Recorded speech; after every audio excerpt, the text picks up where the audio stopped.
Latest technology courses, best infrastructure మరియు అద్భుతమైన placements. Engineering లో మీ best choice Avian institute of engineering and technology, Ibrahimpatnam.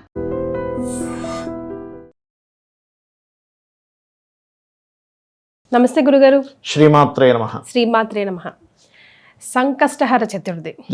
జీవితంలో ఎన్నో సంకష్టాలు ఎదురవుతూ ఉంటాయి ప్రతి మానవుడికి కూడా, పిల్లవాడితో సహా. వాడికి చదివే పెద్ద ఇప్పుడు బాగా చదవాలా అన్నట్టుగా ఉంటాడు.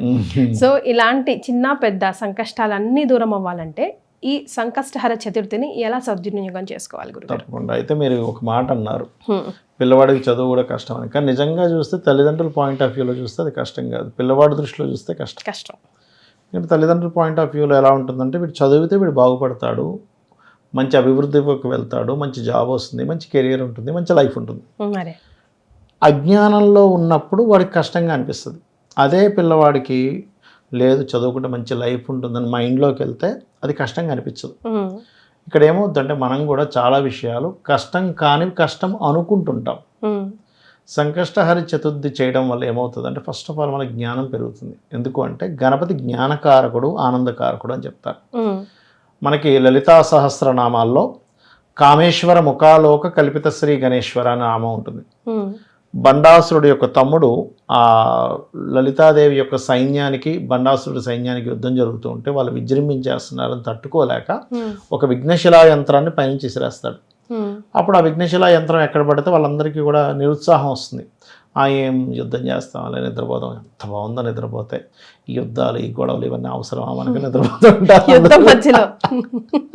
అప్పుడు ఈ వారాహి అమ్మవారు ఈ మంత్రిని, అంటే శ్యామల అమ్మవారు మంత్రిని అంటారు అమ్మవారిని, నిద్రలేదు లేకంటే ఏంటి మీరు నిద్రపోతున్నారు ఏంటంటే, ఈ యుద్ధం చేస్తాం, ఎంత బాగుందో నిద్రపోతాయి అని చెప్తుంటే, బాబు ఇదేమిటారు ఇలా తయారయ్యారని లలిత అమ్మవారికి వెళ్ళి చెప్తే అప్పుడు అమ్మవారు అంటున్నారు, ఏమైందో నాకు తెలుసులే అని అయ్యవారి వైపు చూస్తుంది, శివుడి వైపు.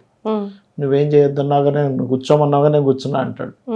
ఇద్దరి ముఖం నుంచి ఇద్దరు నవ్వుకుంటారు, ఒకరి ముఖాలు ఒకరు చూసుకుని. అందుకే కామేశ్వర ముఖ ఆలోక కల్పిత శ్రీ గణేశ్వర. ఇద్దరు నవ్వుల నుంచి పుట్టినవాడు గణపతి. మన నవ్వు నుంచి పుట్టినవాడు ఏం చేస్తాడు, మనకు నవ్వునిస్తాడు, ఆనందాన్ని ఇస్తాడు. అందుకే గణపతి యొక్క ఆరాధన మనకి జ్ఞానాన్ని ఇస్తుంది, ఆనందాన్ని ఇస్తుంది. జ్ఞానము ఆనందం రెండు వస్తాయి. ఎందుకు? తల పెద్దది జ్ఞానం, స్వామివారిది గణపతి. అలాంటి గణపతి వచ్చి అమ్మ ఏం చేయాలి అంటే, ఎవడో ఏదో పెట్టాడు రూపాయ తీసేసి అంటే, ఇక్కడ మనం అర్థం చేసుకోవాల్సింది విశుక్రుడు విషంగుడు ఇద్దరు ఉంటారు, ఆ బండాసుడి యొక్క తమ్ముళ్ళు. ఆయన వేస్తాడు అనమాట. వీళ్ళందరికీ ఇంట్రెస్ట్ లేకుండా పోవాలి, అలా నిద్రపోతుంటుంటే మన సైన్యం విజృంభించవచ్చు అనే భావనతో. అయితే ఇక్కడ ఎప్పుడైతే ఈ సంఘటన జరిగిందో, ఇక్కడ జరిగేటువంటి విషయం ఏంటంటే, మనం అర్థం చేసుకోవాల్సింది ఏంటంటే, అక్కడ మంత్రినిదే ఉంది, శ్యామలామ్మవారు ఉన్నారు, అండ్ చాలా యోగిని దేవతలు, చతుషష్ఠి యోగిని గణ సేవిత అంటూ ఉంటారు. అంటే 64 కోట్ల యోగిని దేవతలు ఉన్నారు అక్కడ అమ్మవారి దగ్గర. అదేవిధంగా అన్ని రకాల వీళ్ళు ఉండగా గణపతిని ఎందుకు పిలిచింది? పోర్ట్ఫోలియో ఏదైనా ఆటంకం జరిగితే తొలగించేవాడు గణపతే. శివుడు ఉన్నాడు, అమ్మవారు ఉంది, లలిత అమ్మవారు ఉంది అక్కడ. మరి శ్యామల, వారాహి వీళ్ళందరూ ఉండగా గణపతిని ఎందుకు పిలిచారంటే, గణపతిదే పోర్ట్ఫోలియో అది. ఆటంకాలు తొలగించడం అనేది ఆయన డ్యూటీ, అజ్ఞానం నుంచి బయటపడేయడం అనేది ఆయన డ్యూటీ. వీళ్ళందరూ అజ్ఞానంలో ఉన్నారు. ఏమని? యుద్ధం చేయాల్సింది కాస్త ఏం యుద్ధం చేస్తాంలే, ఎంత బాగుంది, శుభ్రంగా బిర్యానీ తిని పడుకుంటే అన్నట్టుగా ఉంది వీళ్ళ పరిస్థితి. అటువంటి అజ్ఞానం నుంచి ఆయన తొలగించాడు. అందుకే మనం కూడా ఏంటంటే, ఎలా గురుగారు ఆయన ఏం చేశారు అంటే, ఆయన మాయా మంత్రం ఒకే ఒక గుద్దుతో ఆ యంత్రాన్ని మొదలుపెట్టేశాడు. మనకు కూడా ఏమవుతుందంటే, ఒక్కొక్కసారి మనం కూడా కొన్నిసార్లు అజ్ఞానంలో ఇది మనం చేయలేము, అబ్బాయి ఇది ఎవడు చేస్తాడులే, ఇది మన వల్ల కాదులే, సరే ఇది అయిపోయింది ఏం చేస్తాంలే అని కొన్నిసార్లు మనం అజ్ఞానంలోకి వెళ్ళిపోతాం, ఉత్సాహం తగ్గిపోతుంది. అలా అజ్ఞానాన్ని తొలగించి ఉత్సాహాన్ని ఇచ్చేవాడు గణపతి. దాన్నే మనం సంకష్టములు అంటాం. కష్టము సంకష్టము. ఈ సంకష్టహర చతుర్థి నాడు ఎవరైతే, నేను చాలామందిని చూశాను, అంతకుముందు ఎన్నో ఆటంకాలు ఏర్పడుతున్నటువంటివి.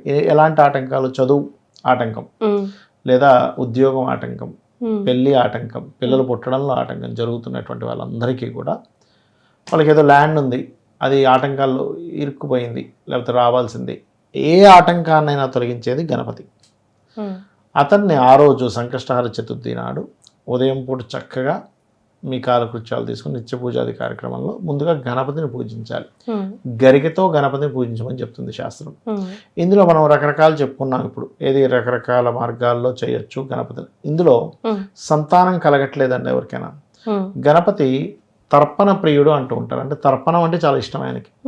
ఒక్కొక్క దేవతకి ఒక్కొక్క ప్రియత్వం ఉంటుంది.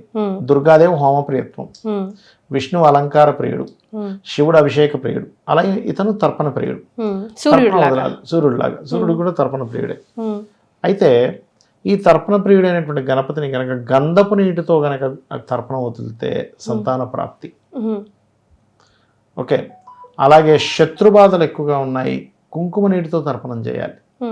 ఏదైనా మంత్రపూర్వకంగా చేయాలా గురుగారు? గణపతి మంత్రంతో చేసుకోవచ్చు, గణపతి మంత్రాన్ని చేసుకోవచ్చు. లేదా మూల మంత్రం ఎవరి దగ్గర గురువు గారి దగ్గర తీసుకున్నారు ఆ మూల మంత్రంతో చేసుకోవచ్చు. ఇంట్లో చేసుకోవచ్చు, తప్పేం కాదు. అదేమి ఇంట్లో చేయకూడనటువంటి మూర్తి ఏం కాదు కదా, చక్కగా చేసుకోవచ్చు.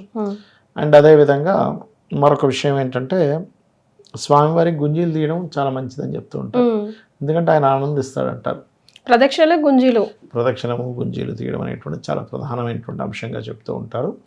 అదేవిధంగా మీరు ఏదైనా ఒక తీపి కబురు వినాలి అనుకుంటున్నారు, తీపి పదార్థాన్ని నైవేద్యంగా పెట్టమని చెప్తారు శాస్త్రంలో.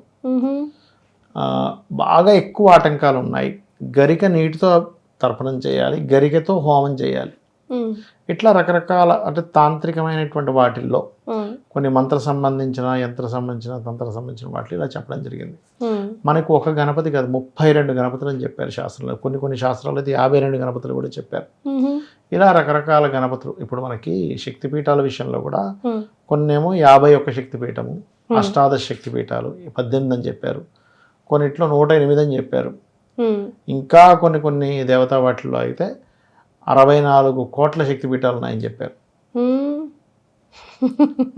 అట్లా ఏంటంటే మనకు కనబడనటువంటి చాలా ఉంటాయి. అంటే ఒక మంత్రములో ఉండే బీజాక్షరాలను బట్టి ఆ గణపతి యొక్క రూపం మారుతూ ఉంటుంది. అది ప్రతి దేవతా విషయంలోనే ఉంటుంది, ఉపాసకులకు తెలుస్తూ ఉంటుంది. ఇప్పుడు గణపతులు చాలా రకాల, ఉచ్చిష్ట గణపతి అంటాం, హేరంబ గణపతి, లంబోదర గణపతి, రకరకాలు ఉంటాయి.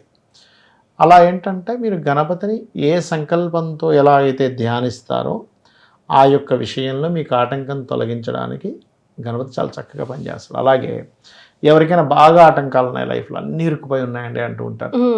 అలాంటి వాళ్ళు ప్రతి చతుర్దశికి చేస్తూ ఉన్నట్లయితే వాళ్ళ లైఫ్లో ఒక 1 year అయ్యేసరికి చాలా మార్పు వస్తుంది వాళ్ళకి. అసలు వాళ్ళకి తెలియకుండా అన్నీ క్లియర్ అయిపోతాయి సమస్యలన్నీ కూడా. నమ్మి ముందు స్టార్ట్ చేయాలి కదా గురుగారు, శ్రద్ధగా చేయాలి. మీరు అన్నట్టుగా నమ్మి స్టార్ట్ చేయాలి, దాన్ని కంటిన్యూ చేయాలి, శ్రద్ధగా చేయాలి, భక్తిగా చేయాలి. కొంతమంది వ్రతంగా కూడా చేస్తుంటారు సంకష్టహర చతుర్థి. ఇంకోటి ఏంటంటే మీకు అపర కర్మలైనా దేవతా సంబంధించిన కర్మలకైనా ముందు గణపతే. మరి మీరు మామూలుగా పెద్దలకి చేస్తూ ఉంటారు కదా పిండ ప్రధానాలు అవన్నీ, అప్పుడు కూడా గణపతినే ముందు పూజించాలి. అట్లా కాబట్టి గణపతి యొక్క ఆరాధన అనేటువంటిది, మీరు ఎందుకు ఎవరికైనా డిప్రెషన్గా ఉన్నారనుకోండి, 1 గణపతి 2 దుర్గని కనుక స్మరించుకుంటే వాళ్ళకి ఇమీడియట్లీ వితిన్ సెకండ్స్, వితిన్ మినిట్స్లో ఆ డిప్రెషన్ నుంచి బయటపడతాడు. అది మీరు కావాలంటే ప్రాక్టికల్గా ఇప్పుడు ఏం చూడొచ్చు. ఓం మహాగణాధిపతయే నమః, లేదా ఓం లంబోదర గణపతయే నమః, ఓం దుర్గాయ నమః.